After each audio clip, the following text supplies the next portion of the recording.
अनोखं प्रेम भाग 24. डॉक्टर निघून गेल्यावर शिवम बराच वेळ त्यांच्या बोलण्याचा विचार करत होता. मनात विचारांचं काहून माजलं होतं. त्याच्या डोक्यात खूप सारे प्रश्न होते, ज्यांचं उत्तर त्याला शोधायचं होतं. रोहित टेन्शनमध्ये शिवमकडे पाहत होता. तो कधी काय विचारेल याचं टेन्शन रोहितला आलं होतं. शिवम रोहितकडे वळला. डॉक्टरने सांगितल्या त्या सगळ्या गोष्टी तर मला समजल्या, पण एक गोष्ट मला समजली नाही की माझा ॲक्सिडेंट कसा काय झाला होता. माझ्या डोक्याला इतका मार लागला ज्यामुळे मी सगळं विसरलो आहे. तो रोहितकडे रोखून पाहत म्हणाला. आता रोहितला काय उत्तर द्यावं ते कळेना. दादा, हेच तर समजत नाहीये. आता डॉक्टर म्हणाले की तुझ्या डोक्याला खूप खोल जखम झाली आहे, ज्याच्यामुळे तुझी मेमरी गेली आहे. रोहित घाबरून काहीही बोलत होता.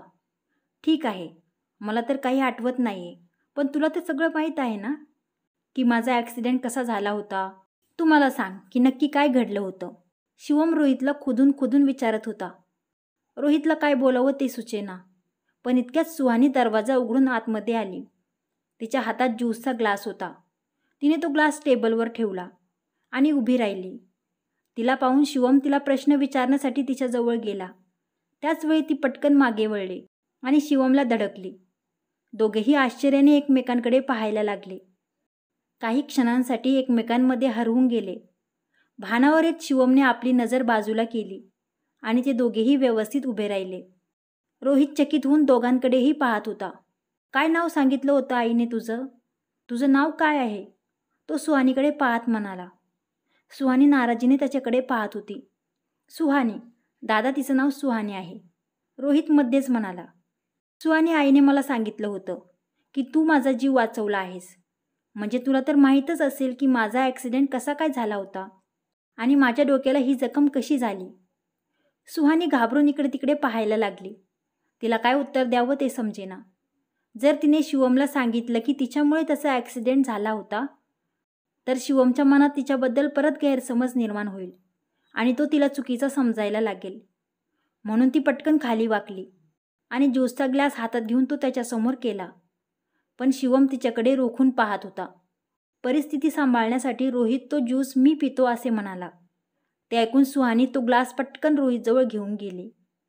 पण शिवम मात्र तो विषय सोडायला तयार नव्हता. सुहानी, मी तुला काहीतरी विचारलं आहे, मला माझ्या प्रश्नाचं उत्तर दे. तो तिच्याकडे रोखून पाहत म्हणाला. आता सुहानी आणि रोहित दोघंही फसले होते, पण आईने त्यांना त्यातून बाहेर काढलं. अरे हो सुहानी, शिवमला सांग ना की तू त्याला कुठे भेटली होतीस. आई त्यांच्याजवळ येत म्हणाल्या. शिवम, ते तू आईवर नाराज होऊन कुठेतरी बाहेर गेला होतास, तेव्हाच तुझा ॲक्सिडेंट झाला आणि सुहानीनेच तुला मदत केली. तिने पटकन तुला हॉस्पिटलमध्ये दाखल केलं. तुला रक्ताची गरज होती. योगायोगाने तिचा ब्लड ग्रुपही तुझ्या ब्लड ग्रुपशी मॅच झाला. तिने तुला रक्त देऊन तुझा जीव वाचवला आहे. आईने आणि रोहितने मनाने काहीतरी स्टोरी बनवली. शिवम संशयाने त्यांच्याकडे पाहत होता. माझा अजून एक प्रश्न आहे. तुम्ही मला सांगितलं की सुहानीने माझा जीव वाचवला आहे, पण जेव्हा मी सुहानीला प्रश्न विचारत होतो तेव्हा ती तर गुपचूप उभी होती आणि तुम्ही दोघे प्रमाणापेक्षा जास्तच बोलत आहात, तो त्यांना म्हणाला. शिवम बेटा, मी माझ्या मनाने थोडीच तुला काही सांगत आहे. सुहानीने ते सगळं बघितलं, मग तिने येऊन आम्हाला सांगितलं आणि त्यामुळेच आता आम्ही तुला सांगत आहोत. हो की नाही सुहानी? आई सुहानीकडे पाहत म्हणाल्या. हो आई, अगदी बरोबर. आई बघा ना, हा ज्यूस कुणीच घेत नाहीये. मी एक काम करते, मी तो खाली घेऊन जाते. असे म्हणून तिने ज्यूसचा ग्लास हातात घेतला आणि पटकन खाली निघून गेली. शिवम साशंक नजरेने सुहानीकडे पाहत होता. शिवम बेटा, तुला आरामाची गरज आहे, त्यामुळे तू आता आराम कर. आणि हो, आता काही दिवस तू ऑफिसला अजिबात जायचं नाहीये. जोपर्यंत तू पूर्णपणे ठीक होत नाही, मी तुला ऑफिसला जाऊ देणार नाही. तुला कामच करायचं असेल तर तू तुझ्या स्टाफला घरी बोलावून घेऊ शकतोस. वाटलं तर मी बोलावून घेते. आईंनी विषय बदलला. शेवटी शिवमने होकारार्थी मान हलवली. आईने प्रेमाने त्याच्या डोक्यावरून हात फिरवला आणि त्या खाली गेल्या. ज्यावेळी आईने शिवमला सांगितलं होतं की सुहानी त्याची पत्नी आहे, नेमकं त्याच वेळी शिवमला चक्कर आली होती. त्यामुळे त्याला आईचं बोलणं काही समजलं नव्हतं. पण नंतर डॉक्टरने शिवमला जबरदस्तीने काही आठवण करून देऊ नका म्हणून सांगितल्याने आता त्याला पुन्हा ते सांगणं धोक्याचं होतं. म्हणून त्यांनी सध्या शिवमला काहीही न सांगण्याचा निर्णय घेतला. काही वेळाने शिवम आपली एक फाईल शोधत होता. त्याने आपल्या बेडरूममधील एक वॉर्डरोब उघडला आणि तो आश्चर्यचकित झाला. त्या वॉर्डरोबमध्ये सुहानीचे ड्रेस, दागिने आणि अजून बरंचसं सामान होतं. आपल्या रूममध्ये लेडीज ड्रेस कसे आले याचं त्याला खूप आश्चर्य वाटलं. त्याने एका सर्वंटला बोलावलं आणि त्याला ते सगळे कपडे आणि ज्वेलरी खाली काढायला लावली. मी एकच दिवस घरी नव्हतो आणि माझा रूम स्टोर रूम बनला आहे. हे कपडे कुणाचे आहेत आणि ते माझ्या रूममध्ये का ठेवले आहेत? शिवमने रागाने विचारलं. सर, ते आपल्या घरी पाहुणे आले होते, त्यांचे कपडे आहेत, सर्वंट घाबरत म्हणाला. पाहुणे आले होते तर त्यांचे कपडे माझ्या रूममध्ये काय करताय? त्यांच्यासाठी आपल्याकडे गेस्ट रूम आहे ना. त्याने ते सगळे कपडे आणि सामान रूमच्या बाहेर न्यायला लावलं. ते सामान काढताना त्या सर्वंटच्या हातातून शिवम आणि सुहानीच्या लग्नाचा फोटो खाली पडला, पण त्याच्या ते लक्षात आलं नाही आणि इतर सगळं सामान घेऊन तो रूमच्या बाहेर गेला. तो फोटो उलटा पडलेला होता. शिवमने त्या फोटोकडे पाहिलं आणि तो हातात घेतला. तो त्या फोटोकडे बघणार इतक्यात कुणीतरी दरवाजावर टॅप केलं. त्याच्या ऑफिसचे कर्मचारी मीटिंगसाठी आले होते, म्हणून त्याने तो फोटो एका बाजूला ठेवून दिला आणि ऑफिसच्या लोकांबरोबर बोलण्यात बिझी झाला. त्या लोकांनाही आई आणि बाबांनी आधीच सगळ्या सूचना दिल्या होत्या, त्यामुळे कुणीही शिवम समोर तो शॉक होईल असं काही बोलले नाही. इकडे सुहानी आपल्या रूममध्ये फेऱ्या मारत विचार करत होती. हे देवा, तुझ्या आशीर्वादाने शिवम मला परत वापस भेटला आहे. माझ्यावर तुझा आशीर्वाद कायम असू दे, म्हणजे माझी हिंमत कधीही तुटणार नाही आणि मी शिवमला सगळं काही आठवून देण्यात यशस्वी होईल. इतक्यात तो सर्वंट सुहानीचे सगळे कपडे आणि सामान घेऊन तिच्या रूममध्ये आला. त्याने सुहानीला सांगितलं की शिवमने तिचं सगळं सामान रूमच्या बाहेर काढायला लावलं आहे. हे सगळं होणार याची सुहानीला कल्पना होती. तिने ते सगळं सामान तेथे ठेवायला लावलं. ते सामान ठेवून सर्वंट निघून गेला. त्या सामानामध्ये शिवम आणि सुहानीच्या लग्नाचा अल्बम होता. सुहानीने तो अल्बम हातात घेऊन तो उघडला आणि आपल्या लग्नाच्या आठवणींना उजाळा द्यायला लागली. त्या फोटोंकडे पाहून ती खूप इमोशनल झाली होती. ती बराच वेळ ते फोटो पाहत होती. अल्बम पाहता पाहता सोफ्यावरच तिला झोप लागली. इकडे आपल्या बेडरूममध्ये शिवमही खूप बेचैन झाला होता आणि त्याचं कारण काय आहे ते त्याला समजत नव्हतं. त्याला वाटत होतं की त्याची सगळ्यात महत्त्वाची गोष्ट हरवली आहे. त्याला आपल्या आयुष्यात काहीतरी अधुरेपणा जाणवत होता, पण हे सगळं कशामुळे होत आहे ते त्याला समजत नव्हतं. दुसऱ्या दिवशी शिवम नाश्ता करायला डायनिंग टेबलजवळ आला आणि खुर्चीवर जाऊन बसला. आई आधीच तिथे बसलेल्या होत्या. त्याने आईला प्रेमाने गुड मॉर्निंग म्हटलं. इतक्यात सुहानीही तिथे आली. तिने आईला गुड मॉर्निंग म्हटलं आणि शिवमलाही सर म्हणून गुड मॉर्निंग म्हटलं. पण अकडू शिवमने तिच्या गुड मॉर्निंगचं उत्तर दिलं नाही. तिने त्याच्याकडे पाहून तोंड फुगवलं आणि आईकडे बघितलं. आईने तिला इशाऱ्याने समजावून सांगितलं. सुहानी त्याला नाश्ता सर्व करायला लागली, पण शिवम सगळ्या गोष्टी सुहानीकडून घेत होता आणि स्वतः नाश्ता आपल्या प्लेटमध्ये काढून घेत होता. सुहानी तोंड फुगून त्याच्याकडे बघत होती. सुहानीने आज परत त्याच्यासाठी त्याला आवडतो म्हणून पास्ता बनवला होता. आईने शिवमला सांगितलं की पास्ता सुहानीने बनवला आहे. त्याने एक घास खाऊन बघितला. ती चव त्याला ओळखीची वाटत होती. ती तशीच चव होती जशी त्याला आवडत होती. आईने त्याला विचारलं की पास्ता कसा झाला आहे, पण त्याने उत्तर देणं टाळलं. सुहानीने त्याच्या आवडीची ब्लॅक कॉफी त्याच्यासमोर आणून ठेवली. त्याने ती कॉफीही पिऊन पाहिली. त्या कॉफीची चवही तशीच होती जशी त्याला हवी होती. त्याला या गोष्टीचं खूप आश्चर्य वाटत होतं, पण तो काही बोलून दाखवत नव्हता. आज एक महत्त्वाची मीटिंग असल्यामुळे तो ऑफिसला जाणार होता. त्याने आईला ऑफिसला जाऊ देण्याची रिक्वेस्ट केली. शेवटी आईंनाही ते मान्य करावं लागलं. त्याच्या निघण्याआधी त्याचा वॉलेट आणि त्याची महत्त्वाची फाईल सुहानीने आधीच काढून ठेवलेली होती. सुहानीला त्याच्या काही म्हणण्याच्या आधीच या गोष्टी कशा काय माहीत आहेत याचं त्याला फार आश्चर्य वाटत होतं. आईंना बाय करून तो ऑफिसला जायला निघाला. शिवम तिथून बाहेर जाताच सुहानी हळूच खाली आली. शिवम तिला त्याच्या घरातील आणि ऑफिसमधील कर्मचारी समजत होता, त्यामुळे तीही आज ऑफिसला निघाली होती. तिने आईंना संध्याकाळी भेटते म्हणून सांगितलं.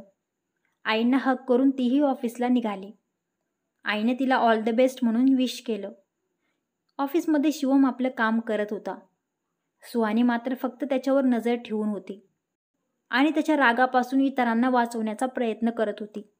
मेमरी गेल्यापासून तो परत पहिल्यासारखा रागिष्ट शिवम बनला होता आणि सगळ्यांवर चिडचिड करायला लागला होता. ऑफिसचा पिऊन जेव्हा कॉफी काही मिनिटं उशिरा घेऊन आला तेव्हा तिला माहीत होतं की शिवम त्याच्यावर चिडेल, म्हणून ती कॉफी तिने स्वतःकडे घेतली आणि ती कॉफी घेऊन ती शिवमच्या केबिनमध्ये गेली. तिने कॉफी शिवम समोर ठेवली. ही आहे तुमची ब्लॅक कॉफी, बिना साखरेची, एकदम कडू, सुहानी हसत म्हणाली. शिवमने तिच्याकडे न पाहता आपल्या घड्याळात पाहिलं.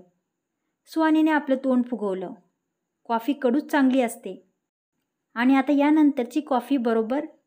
शिवम बोलायला लागला, पण सुहानीने त्याला वाक्य पूर्ण करू दिलं नाही.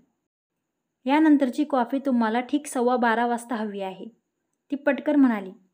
शिवम आश्चर्याने तिच्याकडे पाहायला लागला. सुहानीला सगळ्या गोष्टी आधीच कशा माहीत असतात याचं त्याला फार आश्चर्य वाटत होतं. तो तिच्याकडे रोखून पाहायला लागला. त्याला असं पाहताना पाहून तिच्या चेहऱ्यावरची स्माईल गायब झाली. त्याला हॅव अ नाईस डे म्हणत ती केबिनच्या बाहेर निघून गेली. सुहानीचं त्याच्या आसपास असणं शिवमच्या मनात एक वेगळीच बेचैनी निर्माण करत होतं, पण त्याचं कारण त्याला काही समजत नव्हतं. ऑफिसमध्ये बाबा आणि रोहितनी सगळ्यांना सांगून ठेवलं होतं की शिवमला त्याच्या लग्नाबद्दल आणि सुहानीबद्दल कुणीही काही बोलायचं नाही. त्यामुळे ऑफिसचा सगळा स्टाफ सांभाळूनच बोलत होता. शिवम सुहानीशी थोडा रूडलीच बोलत होता, पण एक गोष्ट त्याच्या लक्षात आली होती की सुहानी आपलं काम खूप मनापासून करत होती. ती तिच्या कामात खूप दक्ष आहे. दिवसभर तिची बरीच धावपळ सुरू होती, त्यामुळे तो मनातून तिच्या कामावर इम्प्रेस झाला होता. पण ही गोष्ट बोलून मात्र दाखवली नाही. संध्याकाळी ऑफिसमधून घरी आल्यावर सुहानीला खूप थकवा जाणवत होता. बरंच काम असल्याने ती खूप उशिरा घरी आली होती. आईंना तिने फोन करून सांगितलं होतं की तिला घरी येण्यास उशीर होणार आहे, त्यामुळे डिनरसाठी तिची वाट पाहू नका. शिवम लवकर घरी आला असल्याने तो डिनर करून आपल्या रूममध्ये गेला होता. बाकी सगळेही आपापल्या रूममध्ये आराम करत होते. सुहानीने थोडंसं जेवण केलं आणि ती थोड्या वेळासाठी हॉलमध्ये सोफ्यावर बसली आणि तिथेच तिला डुलकी लागली. रात्री शिवम जेव्हा पाणी घेण्यासाठी आपल्या रूमबाहेर आला तेव्हा त्याला सुहानी हॉलमध्ये सोफ्यावर झोपलेली दिसली. त्याने आपला घसा साफ करून सुहानीला जागा करण्याचा प्रयत्न केला, पण तरीही ती उठली नाही. मग शिवमने तिचं नाव घेऊन तिला आवाज दिला. सुहानीने आपले डोळे उघडले आणि ती झोपेतच प्रेमाने त्याच्याकडे पाहून हसायला लागली. शिवमने परत एकदा तिला आवाज दिला, त्यामुळे सुहानी भानावर आली. ती उठून उभी राहिली. सुहानी, ही काय झोपण्याची जागा आहे? तू इथे का झोपली आहेस? त्याने तिच्याकडे पाहत विचारलं. सुहानीने सांगितलं की ती तिथे बसली होती, पण तिला कधी झोप लागली ते तिला समजलंच नाही. शिवमने तिला आपल्या रूममध्ये जाऊन झोपायला लावलं. सुहानीने होकारार्थी मान हलवली. शिवम परत आपल्या रूममध्ये जायला लागला, पण इतक्यात सुहानीला चक्कर आली आणि ती परत जोरात सोफ्यावर पडली. त्या आवाजाने शिवमने मागे वळून पाहिलं तर सुहानी सोफ्यावर पडलेली दिसली. तो पटकन तिच्याजवळ गेला आणि तिला आवाज द्यायला लागला, पण यावेळी सुहानी काही प्रतिसाद देत नव्हती. काळजीने तो तिचा हात पकडायला लागला, पण त्याने संकोचून आपला हात मागे घेतला. थोडा विचार करून शेवटी त्याने तिचा हात पकडला. त्यावेळी त्याला समजलं की सुहानी तर तापाने फणफणली आहे. आता जास्त विचार करत न बसता त्याने तिला हळुवारपणे उचलून घेतलं आणि तिला तिच्या रूममध्ये नेऊन बेडवर झोपवलं आणि डॉक्टरला फोन करून बोलावून घेतलं. डॉक्टर येईपर्यंत त्याने आई, रोहित आणि दिशालाही तिथे बोलावून घेतलं. सगळे सुहानीची अवस्था पाहून चिंताग्रस्त झाले होते. त्यांना ताप आहे. कधीकधी तणाव जास्त असला तर व्यक्तीला चक्करही येते. यांना जास्त ताप आहे, त्यामुळे तुम्हाला त्यांच्या कपाळावर ओल्या कपड्याच्या पट्ट्या ठेवाव्या लागतील, डॉक्टर म्हणाले आणि त्यांनी मेडिसिन लिहून दिली आणि ते निघून गेले. शिवम सुहानीच्या निरागस चेहऱ्याकडे पाहत होता. त्याला तिची काळजीही वाटत होती. त्याला तिच्याबद्दल एक वेगळीच ओढ जाणवत होती. दिशाने बाकी सगळ्यांना झोपायला जायला सांगितलं आणि ती स्वतः सुहानीजवळ थांबली. शिवम तिथून जायला लागला, पण त्याचा पाय काही निघत नव्हता. तो वारंवार सुहानीकडे वळून पाहत होता. दिशाने थंड पाण्याच्या पट्ट्या सुहानीच्या कपाळावर ठेवायला सुरुवात केली. शिवम बराच वेळ तिथे थांबलेला होता. नंतर तो आपल्या रूममध्ये निघून गेला, पण तरीही त्याला स्वस्थ झोप लागत नव्हती. त्याला समजत नव्हतं की तो सुहानीसाठी इतका बेचैन का झाला आहे. काही वेळाने दिशाने त्याला फोन करून सांगितलं की सुहानीचा ताप उतरला आहे, ती आता ठीक आहे. तेव्हा कुठे त्याला झोप लागली. दुसऱ्या दिवशी शिवमचं खूप महत्त्वाचं प्रेझेंटेशन होतं. तरीही तो सकाळी आधी सुहानीला भेटायला तिच्या रूममध्ये आला.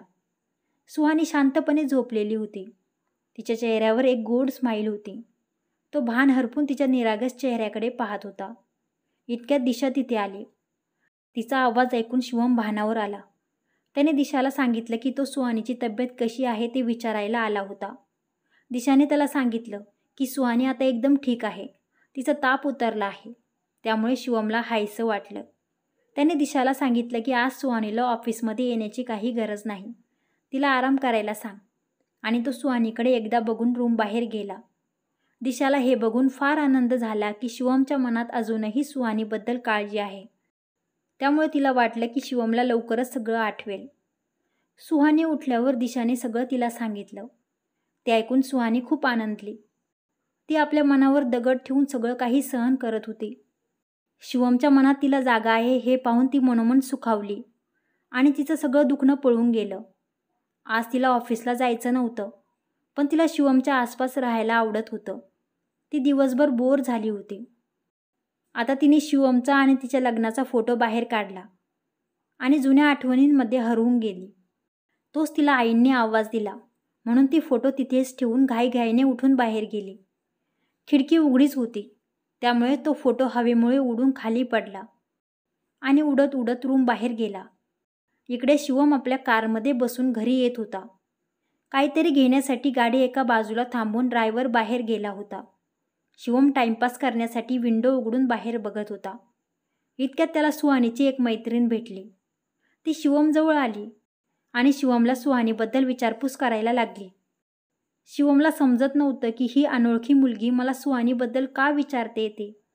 तो काही न बोलता फक्त आश्चर्याने बघत होता. इतक्यात ड्रायव्हर परत आला आणि त्याने ती मुलगी आणखी काही बोलायच्या आत गाडी तिथून बाहेर काढली. शिवम आता खूप कन्फ्यूज झाला होता. तो घरी आला आणि आपल्या रूममध्ये जाऊन त्याने चेंज केलं. सुहानी आईबरोबर किचनमध्ये होती. रात्री जेवणं वगैरे आवरल्यानंतर शिवम आपल्या रूममध्ये जात होता. तो सुहानीच्या रूमबाहेर त्याला एक फोटो दिसला. आधी त्याने त्याकडे दुर्लक्ष केलं आणि तो पुढे जायला लागला. पण नंतर त्याच्या लक्षात आलं की त्या फोटोमध्ये तोही आहे. त्याने मागं वळून पटकन फोटो उचलला आणि तो फोटो बघून त्याच्या पायाखालची जमीनच सरकली. त्या फोटोमध्ये तो आणि सुहानी नवरी आणि नवरदेवाच्या वेशात होते. शिवम डोळे विस्पारून त्या फोटोकडे पाहत होता. रागाने त्याचा चेहरा लाल झाला होता. त्याला वाटलं की तो खोटा फोटो तयार करून सुहानी त्याला फसवण्याचा प्रयत्न करत आहे. इतक्यात सुहानी आपलं काम आवरून तिथे आली. त्याच्या हातात त्यांच्या लग्नाचा फोटो बघून ती शॉक झाली. ती काही बोलणार होती, पण शिवमने हात पुढे करून तिला गप्प राहायला लावलं. तिला तिच्या रूममध्ये नेऊन तो फोटो त्याने तिच्यासमोर केला आणि काहीही विचार न करता शिवमने तिला जाब विचारायला सुरुवात केली. हे काय आहे सुहानी? हे काय प्रकरण आहे? आधी मी समजत होतो की तू फक्त एक जिद्दी मुलगी आहेस.